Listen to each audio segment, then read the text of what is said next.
වැලිගම ප්‍රාදේශීය සභාව වෙනුවෙන් සභාපතිවරයෙක් පත් කර ගැනීම සඳහා අද 27 පැවැත්වීමට නියමිතව තිබූ ඡන්ද විමසීම ජාතික ජනබලවේගයේ සමාජිකයන් හිතාමතා කඩාකප්පල් කළ බවට සමගි ජනබලවේගයේ චෝදනා කරනවා. අද වැලිගම ප්‍රාදේශීය සභාවේ සභාපතිවරයා තෝරගන්න පැවැත්වීමට නියමිතව තිබූ ඡන්ද විමසීම ජාතික ජනබලවේගයේ සමාජිකයන් හිතාමතාම කඩාකප්පල් කරපු විදිය මම හිතනවා බුද්ධිමත් සෑම දැක්කා කියලා. ඒ විදියට මැරයෝ වගේ ඇවිල්ලා සභාවේ යකා නටන්න මේ රටේ කෝ නීතියක් CCTV බලලා ඕනෑම කෙනෙක් අත්අඩංගුවට ගන්න අපේ රටේ දක්ෂ පොලිසියට මොකද මේ වෙලාවේ උනේ?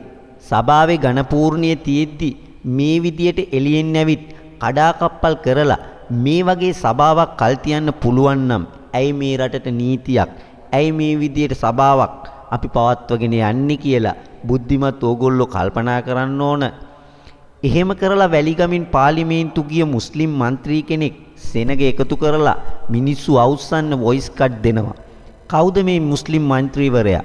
වැලිගම හොටෙල් කාර්යොත් එක්ක ඩීල් දාලා එයාලගේම අයට ෆුට්බෝල් ගහන්න රටට ඩොලර් ගෙනාපු ටුවරිසම් එකට ලොකුම හේතුවක් වුණු සර්පින් නවත්තපු ඔළුව ඉදිමුණු മന്ത്രി කෙනෙක්.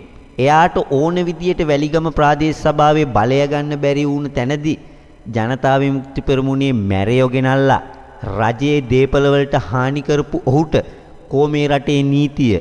පැහැරගත්ත කියන മന്ത്രിතුමා සහ മന്ത്രിතුමිය දාලා ගිය අච්චර සෙනග ඉන්න CCTV බහුල උණවටුනේ නම් වහාම CCTV දර්ශන භාවිතා කරලා ඒ පැහැරගත් අයව ඉක්මනින්ම අත්අඩංගුවට අරගෙන මෙන්න මේ සිද්ධියට අදාළ වුණු කාරණය රටට හෙළි කරන්න අපේ රටේ නීති අංශයට බලයක් තියෙනවා. අපි බලන් ඉමු කොහොමද මෙන්න මේ නීතිය කාටත් එක ලෙස භාවිතා කරන්න කියලා.